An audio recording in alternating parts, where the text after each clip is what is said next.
Hello. Oh, one moment. The light. Why is my head cut off? What is wrong with this? I'm like this. Anyway. Hello. Welcome, new subscribers. Welcome, old subscribers.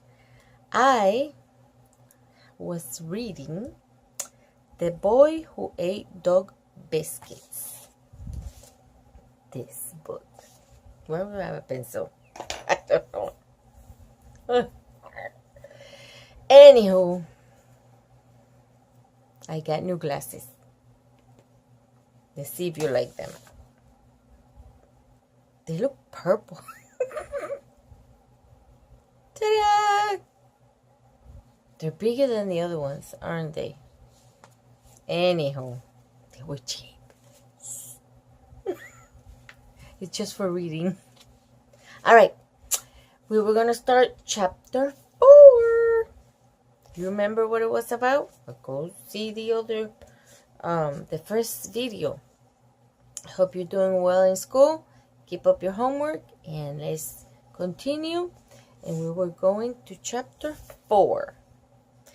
Billy used a shortcut through the empty lot to the next street. He stood at the corner and waited for the light to change. How could he teach Dr. Mike's dog's tricks without dog biscuits? Dr. Mike probably wouldn't want him to come over without them. The traffic on the street went by slowly. Finally, it was safe for him to cross. By the time he turned the next corner, Billy could hear yelping and barking out in the yard. The sounds made him feel better. He cut across the grass and ran the rest of the way up to the blue house. It had a fence all the way around the backyard. The sign on the lawn said Dr. Michael's veterinarian. That's a big word. Billy sounded the word out. Veterinarian. He liked the word. It was a pretty word. A big one. To Billy, it meant someone who liked to take care of dogs as much as he did. Billy went through the metal gate. It clanged shut.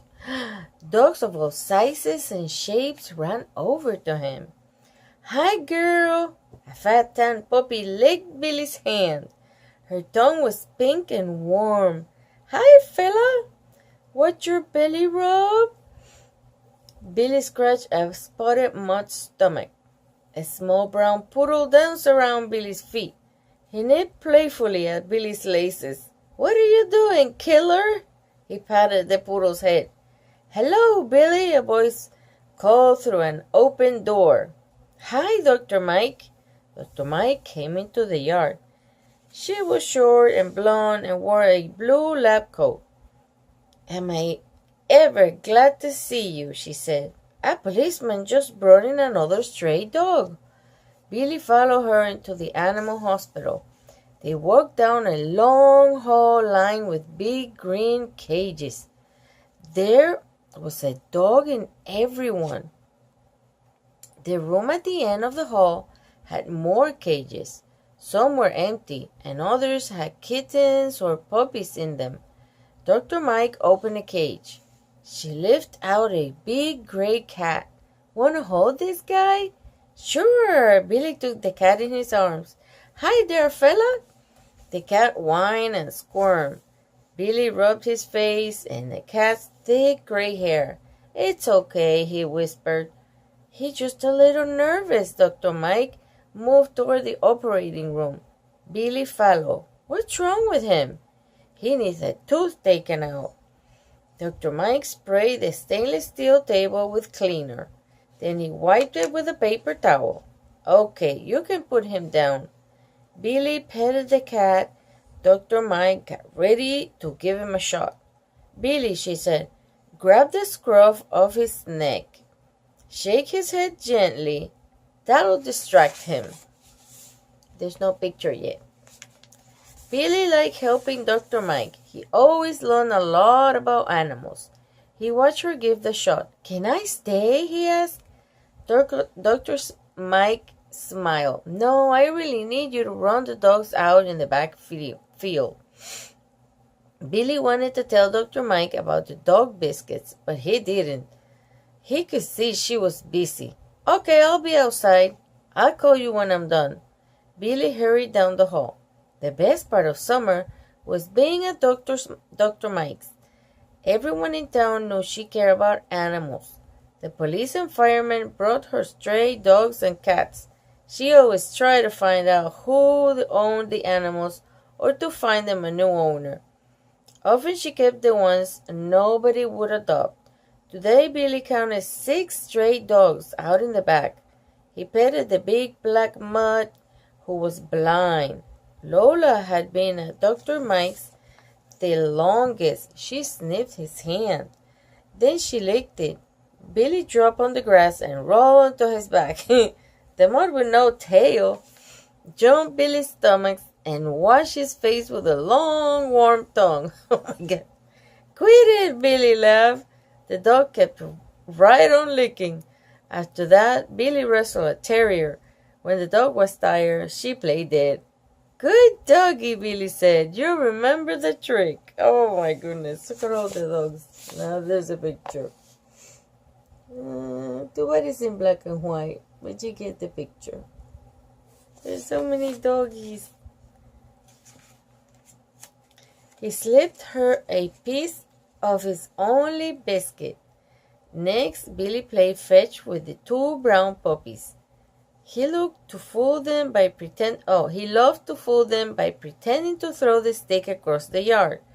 They would go bounding over the field trying to find it.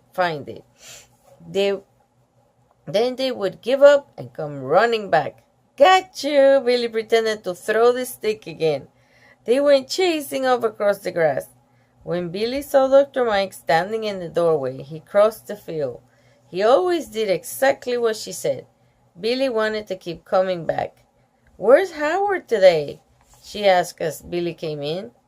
Billy shrugged his shoulders. Howard's name made him feel bad again. Something wrong? I wouldn't be able to bring treats anymore. Oh? I lost my allowance. That's too bad.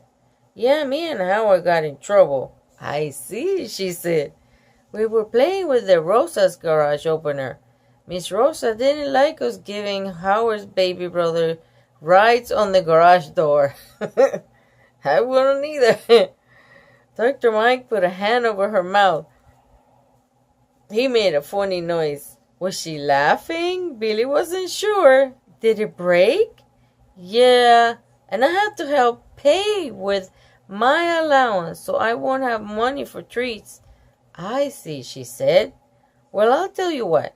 You come every day and I'll get the dog biscuits. Wow! Maybe I could even pay you. But I have to check with your parents. Oh, Billy frowned. They're kind of mad at me. Don't go right now, okay? Okay, she said.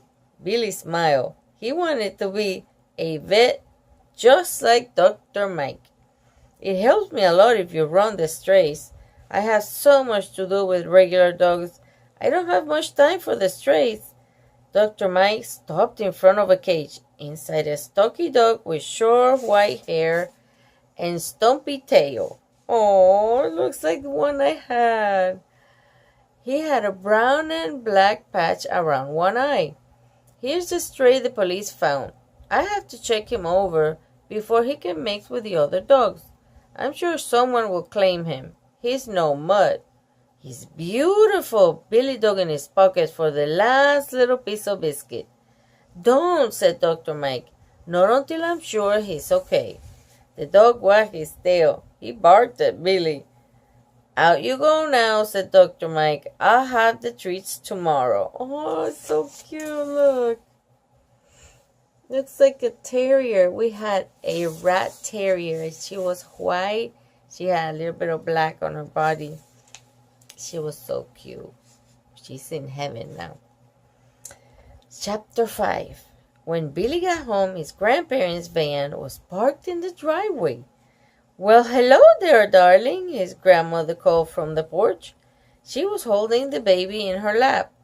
Sarah had yellow food all over her face. There was some in her hair, too. "Hiya, Nana!" Billy came up the steps. His grandfather pushed the screen door open with his cane. "We've been waiting for you," he called.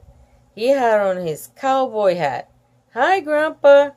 "Come give me a kiss, Billy," his grandmother said.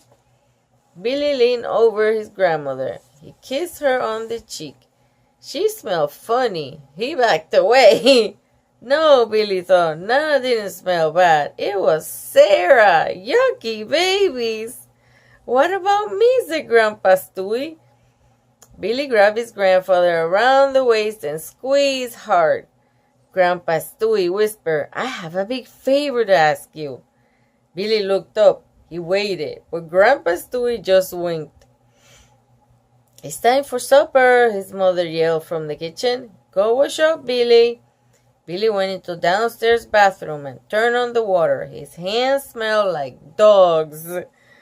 Maybe Billy decided not to use soap. Maybe then the smell would stay. He dangled his fingers under the water. Little rivers of dirt ran down the sink. He shook his hands to dry them. Oh my gosh. What did his grandfather want him to do? Last time he visited, Billy kept him company while he smoked cigars in the backyard. Billy's mother wouldn't let Grandpa Stewie smoke in the house. That sounds like my grandpa, too. He was like, outside. Billy's grandfather rapped on the door. Rapped? Okay. "Did you fall in?" Billy laughed. He pictured a little person swimming in circles in the toilet. "Glub, glub, glub," he yelled, and opened the door. Grandpa Stewie leaned on his cane. "Billy," he said, "would you go get the paper for me at the general store while we're here? I'm not allowed to cross the highway by myself." "If I drive, would you run into the store?" "Sure."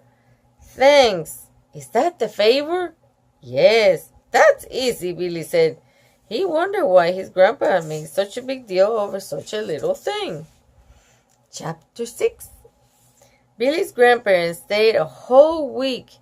Every day, Billy and Grandpa Stewie went out for the paper. On Saturday, it was cool and breezy. Grandpa Stewie rolled down the windows in the van. As they were driving along, he said, "You're doing a good job, you know." "I am?" "Sure, getting the paper for me like this each day. It's no big deal. It only takes a few seconds to run in." All of a sudden, Billy thought Grandpa Stewie looked sad. Billy didn't know what to do. Finally, he asked, "What's the matter, Grandpa?" The old man shook his head. In a low voice, he said, "I don't like talking about this. Sometimes my legs hurt so much they don't want to walk me around, not even to get the paper." This time Billy kept quiet. He really didn't know what to say. He felt bad for his grandfather. "You getting the paper really helps me. From now on, I want you to keep the change as pay." "But I could just do it for free. I like doing stuff with you." "You don't hate money, do you?" So silly. Oh my goodness. "No, I like it," Billy laughed. "So keep the change then." "All right." Then Billy thought of something funny. "Now I get paid in money from you and in dog biscuits from Dr. Mike. That sounds fine. Could we stop at Dr. Mike's?" "We go right by. Just point the way." Oops, sorry. Ow, ow, ow. Got the case for my glasses. Grandpa Stewie pulled into Dr. Mike's parking lot. He turned off the engine. Billy jumped out. "Hey, wait for me!" Grandpa Stewie called after Billy. My legs feel like walking today. Billy watched Grandpa Stewie make his way up the path. His grandfather did walk slowly, as if his legs really hurt. Billy led him around to the side of the house where the dogs were fenced in. Grandpa Stewie sat down on a bench in the sun. "Dr. Mike?" Billy called through the screen door. The hall was dark inside. He couldn't see anything. "Are you in there?" Billy heard footsteps coming. Then Dr. Mike called, "Good morning." She was carrying a box of dog treats.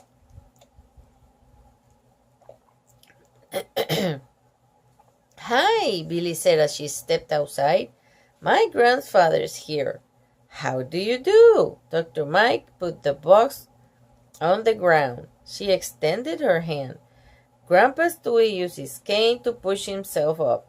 "Oh, don't get up." She sat beside him. "Billy tells me you're visiting for his birthday."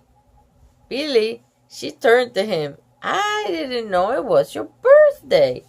"Yeah, tomorrow." Dr. Mike smiled at him. To his grandfather, she said, "Has Billy told you how much he's been helping me?" Billy didn't want to stand around while they talk about him. It made him feel funny. Oh, look. That's Grandpa Stewie, Dr. Mike, and here in the corner, there he is. He's feeling embarrassed, I think.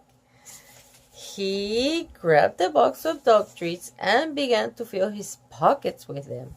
"I am going to take care of the dogs now," he said. The new white tray was out in the yard with the other dogs. I gotta watch the time. Sorry. Allergies. He jumped against the fence when Billy opened the gate. "Hey there!" The stray licked Billy's hand. "How you doing, doggy?" The stray waited while Billy splashed water into the bowls. Then he trotted along with Billy. "Are you dogging me, dog?" "Dogging me?" Billy laughed. He made it across the field without spilling any water. The other dogs gathered around Billy. They whined and begged for treats. The white stray sat quietly. He kept his eyes on Billy. "Here, fella." Billy tossed him a biscuit. Only then did he stop watching Billy and began to chew. When Billy moved away, the white stray followed him again. Billy leaned against the tree and watched the other dogs settle down for their morning snooze. The stray leaned against Billy's leg. Billy looked down at him. He was such a great dog. "Listen," he whispered. "I know someone must own you, but I really want to take you home." The stray barked. He put a paw on Billy's leg. "Shh," said Billy. "Not so loud. I don't want the other dogs to know." The stray whimpered. He barked again softly. That's so cute. Oh, look. That is really cute. I feel stuffy nose. Billy broke a biscuit in two. He and the dog each ate half of a chicken cheese flavored treat. "You need a name," he said. "Something that really goes with you." The stray seemed to understand what Billy was saying. He wagged his tail. Grandpa Stewie tooted the horn. Oh, I thought he tooted. He tooted the horn. All right. The stray followed Billy back to the gate. Dr. Mike came out as Billy was leaving. "See you tomorrow. Say so long to your grandfather." "Yup." Billy started down the walk. Then he turned around. "Dr. Mike, has anyone called about the new stray?" She shook her head. "I'm pretty sure one will, though. He's an expensive dog." "I hope they don't. Remember our rule. Don't get too attached. He might be gone tomorrow." "I know," Billy sighed. "Let's just see what happens, okay?" "Okay." Billy took a long look at the tray and slipped in one last biscuit through the fence. We're gonna stop here and do chapter 7. I think 7 to 10 in another video. It's getting good. I don't know why he ate a biscuit. Have you eaten dog biscuits or cat treats? I don't think I can eat that. They kind of smell, don't they? Anyway, I hope you have a good day. And we'll see you on the next one. Stay tuned to see what happens, because it's his birthday next, so we might get a surprise from Grandpa. I don't know. So do your homework first, and then you can look at the story and listen to it, okay? And be respectful and take care, and most of all, do your homework. Okay, I'll see you later. Bye.